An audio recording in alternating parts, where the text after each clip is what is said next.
Hare Krishna, ¿cómo están? Bueno, bienvenidos a todos a este espacio de lectura de la Bhagavad Gita, tal como es, por Bhaktivedanta Swami Srila Prabhupada. Entonces, estamos en el capítulo 10 de la Bhagavad Gita. Sí, uno de los capítulos internos de la Bhagavad Gita, dentro de los capítulos donde se explican un poco más conocimientos o información, o se va dando una relación más directa con el Señor Supremo. El verso que toca para hoy es el verso 3 del capítulo 10, un verso súper lindo, muy interesante, que dice así en sánscrito: Yomam ajanmanadim cha vetti lokka maheshvaram asamudaha samartyeshu sarva papahai pramuchyate. La traducción de este verso es la siguiente: aquel que me conoce como el innaciente, como el que no tiene principio, como el Señor Supremo, como el Supremo Señor de todos los mundos, solo Él, que entre los hombres está libre de engaño, se libera de las reacciones de los pecados. El significado por Srila Prabhupada dice lo siguiente: como se dice en el capítulo 7, Manusyanam Sahasreshu Kaschit Yatati Sidaye, aquellos que están tratando de elevarse hasta el plano de la comprensión espiritual no son hombres ordinarios, ellos son superiores a millones y millones de hombres ordinarios que carecen de conocimiento acerca de la iluminación espiritual. Pero entre aquellos que verdaderamente están tratando de entender su situación espiritual, aquel que puede llegar a comprender a Krishna, aquel que puede llegar a comprender que Krishna es la suprema personalidad de Dios, el propietario de todo, el innaciente, es la persona consumada de mayor éxito espiritual. Solo en esa etapa, cuando se ha comprendido enteramente la suprema posición de Krishna, puede uno estar libre por completo de las reacciones pecaminosas. Aquí se describe al Señor con la palabra Aya, que significa innaciente, pero Él es distinto de las entidades vivientes a quienes se les describe como Aya en el capítulo 2. El Señor es diferente de las entidades vivientes que están naciendo y muriendo a causa del apego material. Las almas condicionadas están cambiando sus cuerpos, pero el cuerpo de Él es incambiable. Incluso cuando Él viene a este mundo material, lo hace como el mismo innaciente. Por lo tanto, en el 4º capítulo se dice que el Señor, en virtud de su potencia interna, no se halla bajo el control de la energía material inferior, sino que siempre se halla en el plano de la energía superior.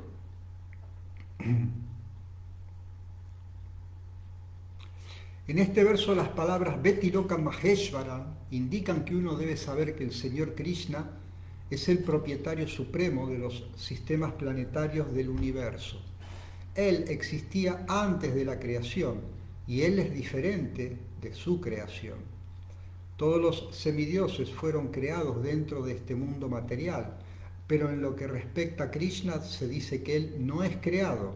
Así pues, Krishna es diferente incluso de los grandes semidioses, tales como Brahma y Shiva, y como Él es el creador de Brahma, Shiva y todos los demás semidioses, Él es la persona suprema de todos los planetas.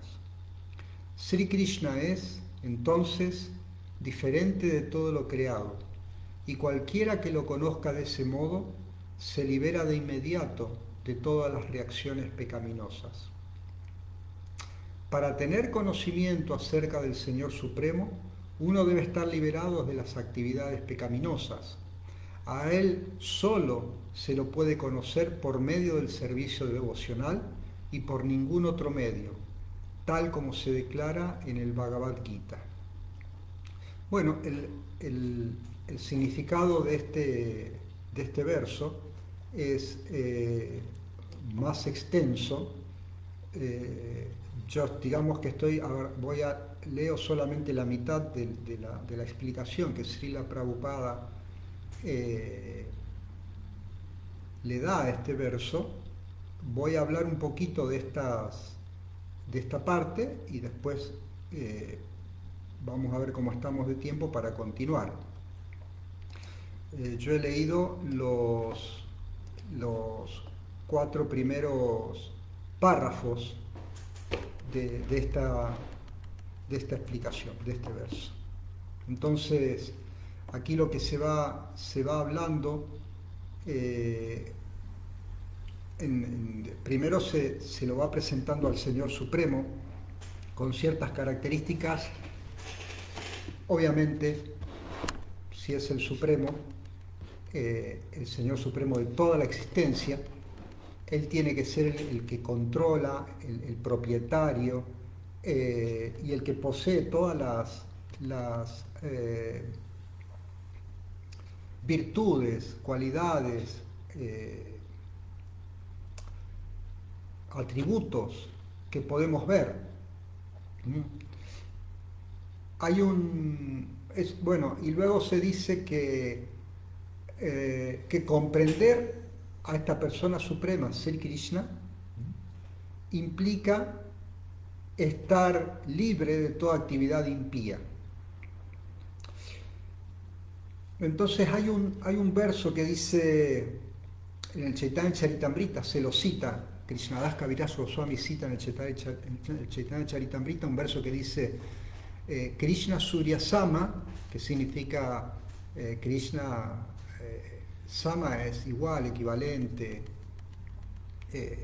con las mismas características, también es ecuanimidad. Entonces Krishna es como el sol, como Surya, como el sol. Krishna Surya Sama, Maya Aya Andakara. Y Maya, o la ilusión, es tal como la oscuridad, o también como la ignorancia. Yahan Krishna Tahannai Mayara Adhikara. Entonces, donde Krishna esté presente, donde Krishna se manifieste, donde haya conciencia de Krishna, no hay conciencia o inconsciencia, no hay ignorancia, no hay incoherencia. Así como un lugar que está súper iluminado, no hay oscuridad. De la misma manera, en la medida en que tenemos una relación o que nuestros pensamientos, nuestra meditación se va profundizando cada vez más internamente en la relación con Dios. De esa manera, todo lo que sea inconsciencia, incoherencia, ignorancia, ilusión, va desapareciendo automáticamente.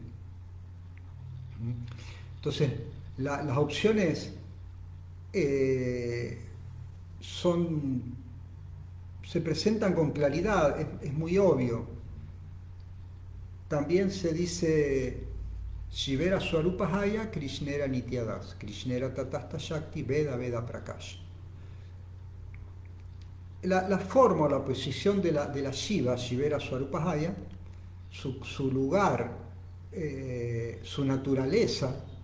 Swarupa significa forma, pero podemos entender también que dentro de este contexto del verso implica la posición original o el Dharma original o el Sanatan Dharma de la entidad viviente, es Krishnera Nityadas.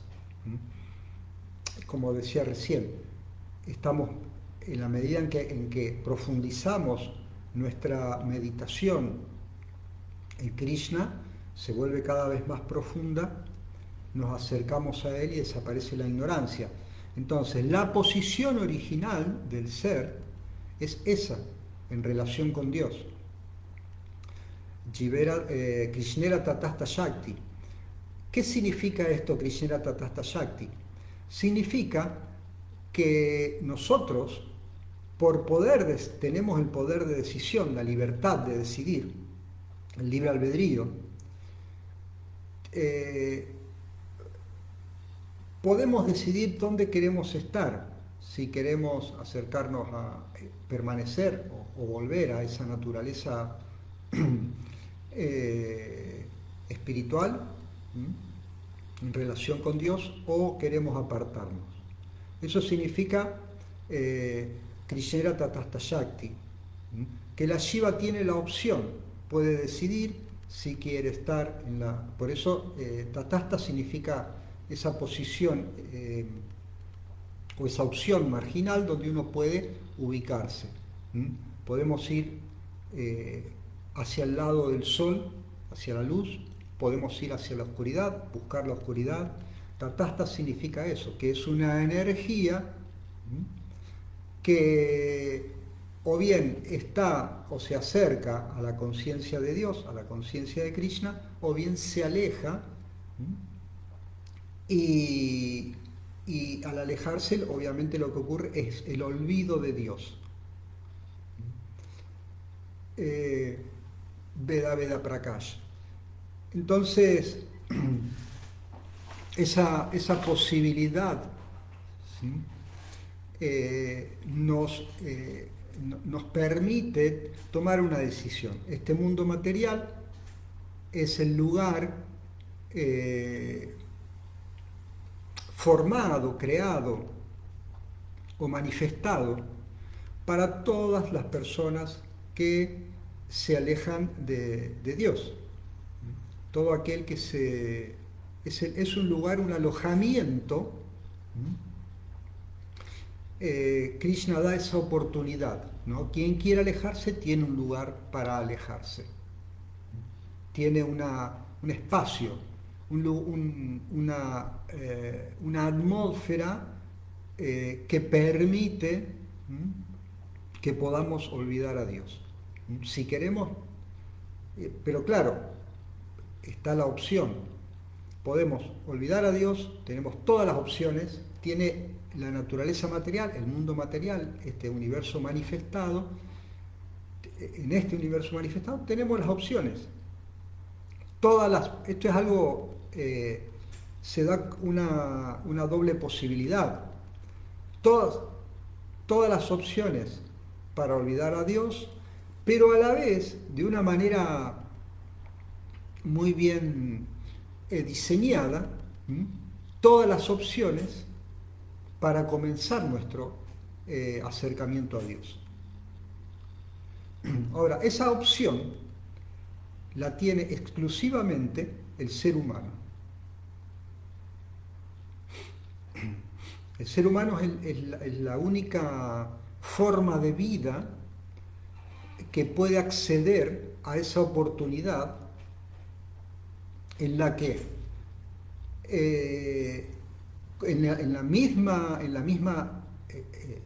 imbuido en la misma naturaleza material, puede encontrar a Dios, puede descubrir a Dios en la misma naturaleza material.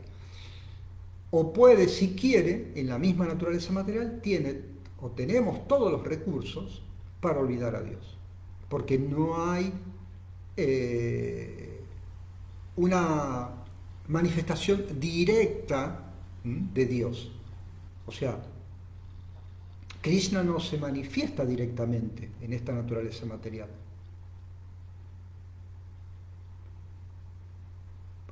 A voluntad de las entidades vivientes, él evita manifestarse, pero no es una voluntad propia de Dios. Dios desea, Krishna desea manifestarse, pero no lo hace directamente.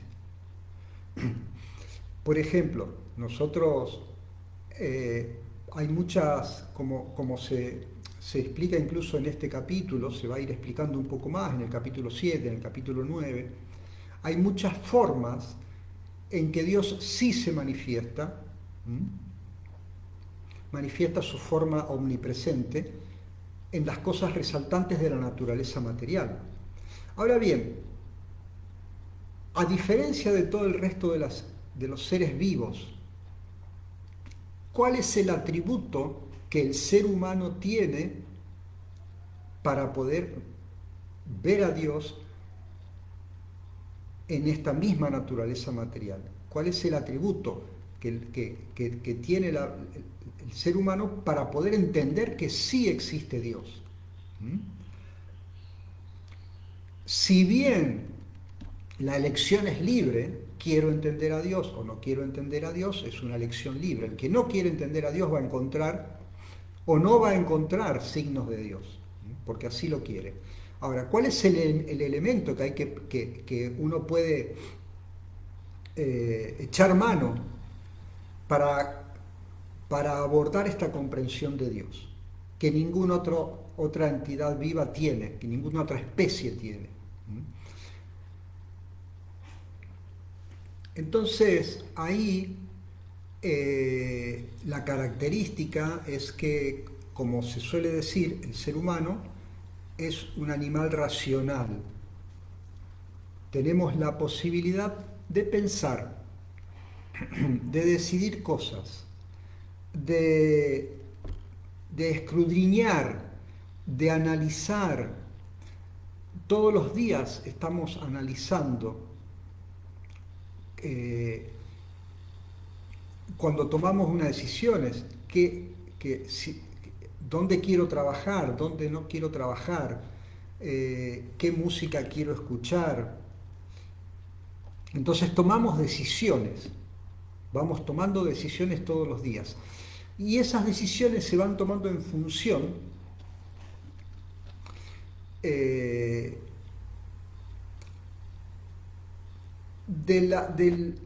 del grado de deseos y de conciencia que tengamos.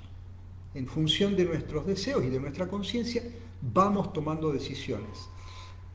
Ahora, en la medida en que apliquemos o la persona aplique la coherencia, la lógica, el razonamiento, el raciocinio a sus decisiones, las decisiones obviamente van a ser cada vez más acertadas, más claras, más iluminadas. Por ejemplo,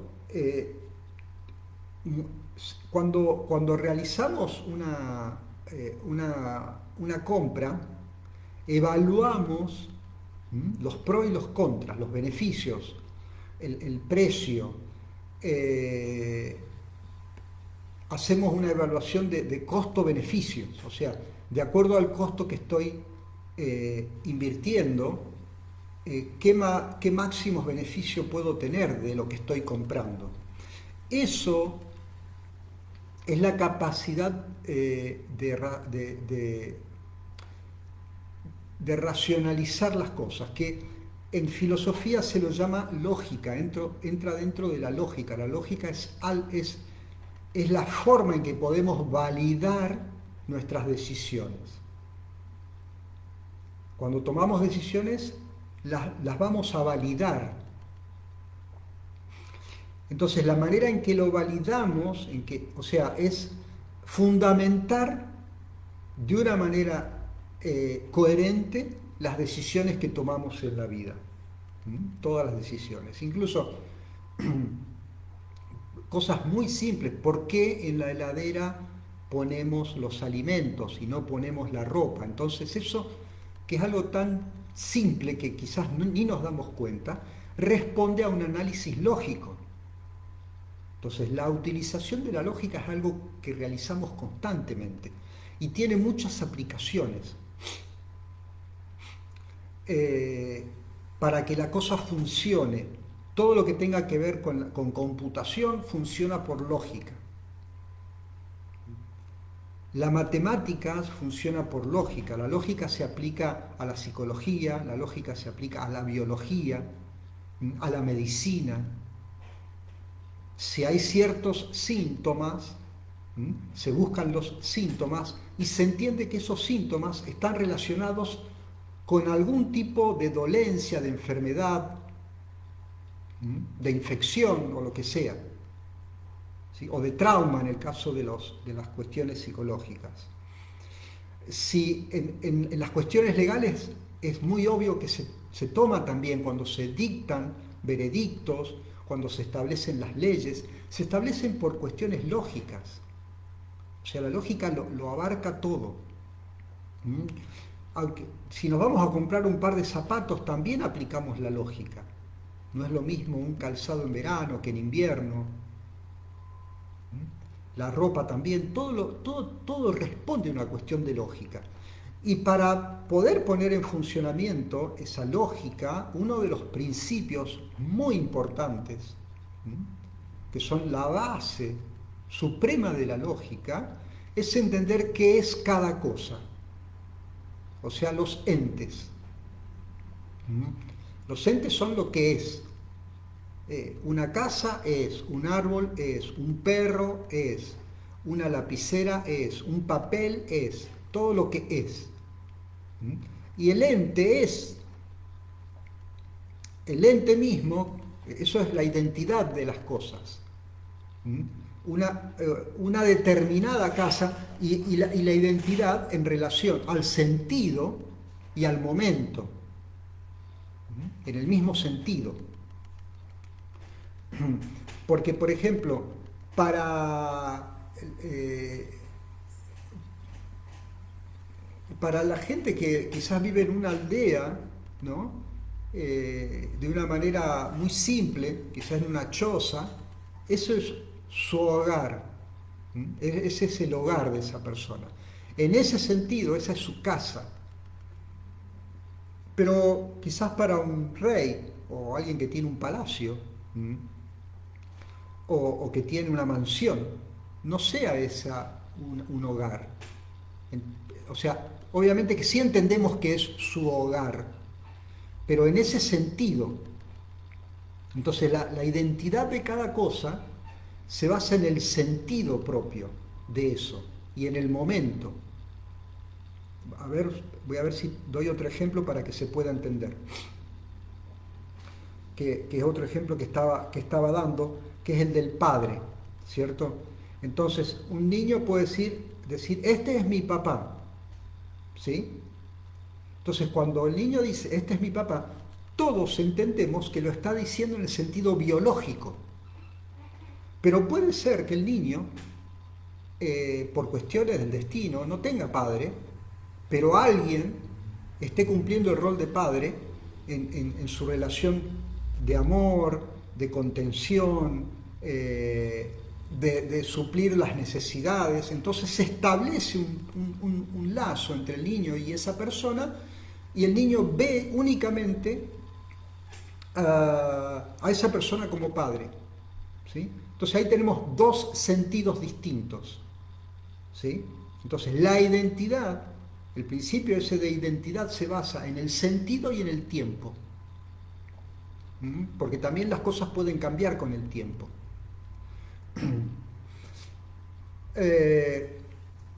Entonces, cuando decimos, vuelvo al ejemplo del niño con el padre, este es mi padre, lo va a decir en un sentido, y esa persona que oficia de padre es padre en ese sentido. Y el principio de identidad establece que en ese sentido y en ese momento esa es la identidad de esa persona. Lo mismo va a ocurrir con el otro ejemplo que di de la lapicera. La identidad de la lapicera es la misma lapicera. Luego tenemos, aparte de la identidad, puede haber otras similitudes entre dos entes. Pueden ser que dos entes sean iguales, como en una ecuación matemática, ¿no? Tenemos todo el desarrollo de una ecuación, números, raíces cuadradas,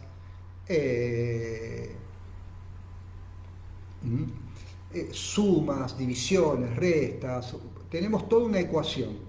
Y esa ecuación es igual a, supongamos, un medio. Entonces, Toda una ecuación es igual a un medio. Los dos, de los dos lados, tenemos una igualdad. Una está escrita, eso en matemáticas se escribe de una manera y otra está escrita de otra manera, pero son iguales. Lo puedo decir más simplemente, 2 más 2 es 4, es igual, 2 más 2 es igual a 4. Pero son distintos entes. Por un lado tenemos 2 más 2 y por el otro lado tenemos 4. Son distintos entes, no son la misma identidad.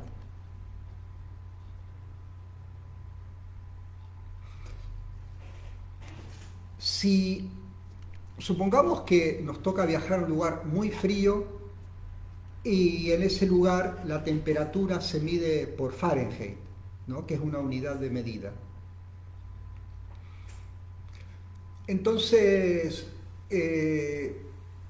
tenemos información de que hay ciertos grados en Fahrenheit y nosotros sacamos su equivalencia, porque en estas zonas, o mayormente nos medimos por grados centígrados. Si cuando sacamos la equivalencia de los Fahrenheit a los grados centígrados, tenemos una temperatura de menos 20 grados, ¿sí? Menos 20 grados, cuando hacemos la equivalencia. El frío es el mismo, pero la medida es distinta. Si tomamos la medida en Fahrenheit, esa medición es un ente, es una medición. Y menos 20 grados, menos 25, menos 30 es otra medición. Son dos mediciones distintas. Pero para el caso, el frío es el mismo. Pero son dos cosas distintas. Lo mismo pasa con los similares, los equivalentes, las palabras homónimas. Son entidades distintas. Incluso puede haber el nombre Aníbal puede ser usado por muchas personas. El nombre es el mismo, es homónimo, pero se refiere a distintos entes. Nosotros en este verso, por ejemplo, Srila Prabhupada en el significado hace referencia a la palabra Aya. La palabra Aya también se encuentra en el capítulo 2, cuando Krishna está explicando el Sankhya, ¿no? el estudio analítico del alma para entender la diferencia entre el alma y el cuerpo. Entonces él va explicando, Krishna va explicando, va desmenuzando y va haciendo uso del análisis, de la lógica, del análisis, porque es un estudio analítico en realidad. Hace un estudio analítico de las dos naturalezas, la naturaleza material y la naturaleza espiritual. Son dos naturalezas distintas, con características distintas. Y ahí menciona que la entidad viviente individual, todos los seres vivos, además de poseer un cuerpo, tienen una naturaleza espiritual, que esa naturaleza incluye la característica de Aya, igual que Krishna. Ahí tenemos una igualdad. Somos iguales que Krishna. Aya, innacientes. Najayate, Mriyateva Kadachin. El alma, la naturaleza espiritual, no nace, Najayate, Mriyate, no muere. No, en ningún momento, ni va a nacer ni va a morir. Nayam Bhutva Vitova no Buyo. Por ejemplo, si tenemos una planta, ¿no? En algún momento esa plantita puede dar una flor, si no o dio flores, o está dando flores, y va a seguir dando flores, ¿cierto? Bueno, el alma, la naturaleza espiritual, no es así. No es que el alma en un momento se generó, o se están generando almas, o se van a seguir generando en el futuro. Nayam Bhutva Vaitova no Buyo. no llegó en un momento a existir, no está existiendo ahora, no se está produciendo alma ahora, un alma no individual, ni va a pasar en el futuro, es eterna. Y ahí aparece Ayo, en la tercera línea del verso dice, Ayo nityan sasvatoyam purano, innaciente, eterno, primordial, muy antiguo, Ayo nityan sasvato purano. Purana es muy antiguo.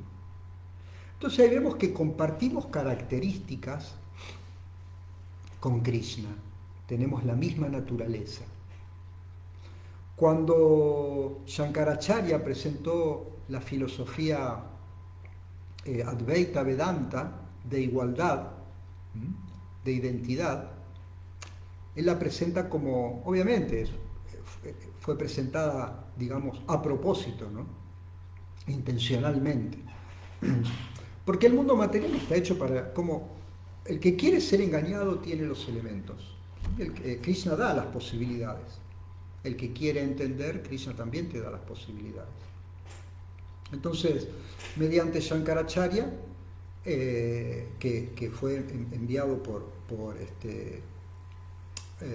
una misión de Krishna, en el Padma Purana, Shankaracharya le explica a su esposa, Sati Durga, no me acuerdo el nombre que le menciona en ese momento, ya me voy a acordar, le menciona a su esposa, le va a explicar de que la misión de él es confundir, ¿no?, a la humanidad mediante una filosofía tramposa,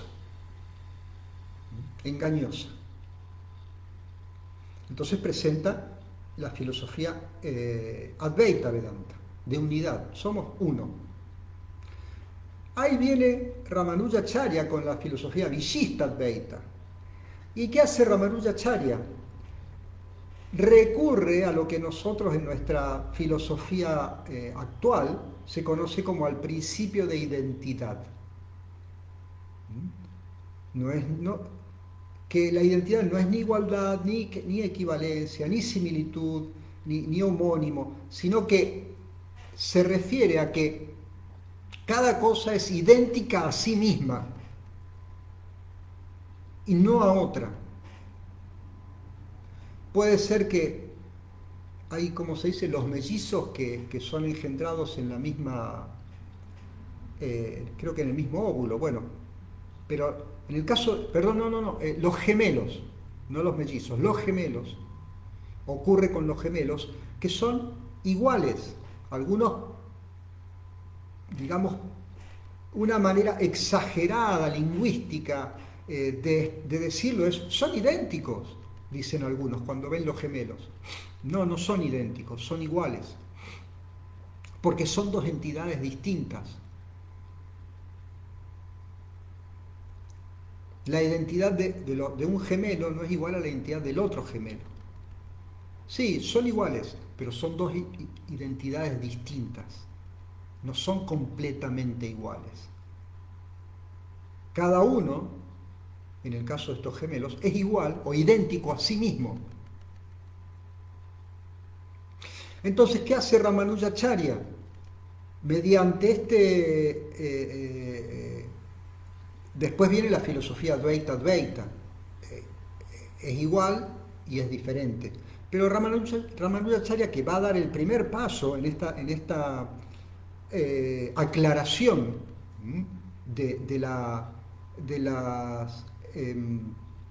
las naturalezas entre el alma individual y el alma suprema, él va a dar la primera aclaración. Él va a hablar de que la proporción, la magnitud del todo es más. Primero termino con eso, la magnitud del todo es más a las partes, pero lo que explica Ramanujacharya es la porción infinitesimal de la entidad viviente, la cualidad de pequeñez de la entidad viviente. Y eso la hace que pueda quedar condicionada a este mundo material.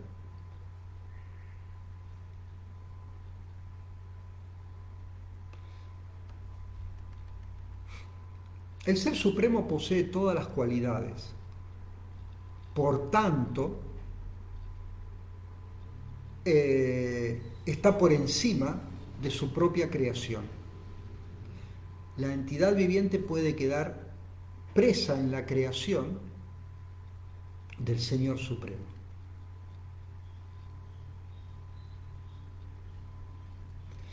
Cuando se analiza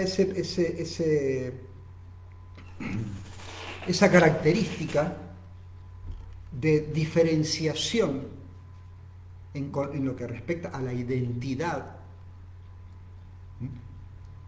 nosotros tenemos una igualdad, somos innacientes, somos muy antiguos, no morimos cuando muere el cuerpo, no nacemos cuando nace el cuerpo, ya existimos de manera eterna, pero Krishna tiene una característica que nosotros no tenemos, entonces somos distintos en ese sentido, somos iguales en un sentido pero distintos en otro. Hay en el Katha Upanishad, hay un verso que dice, muy conocido, que dice Nityo Nityanam Chetanas Chetananas Eko Bajunan Yo Vidadati Kama.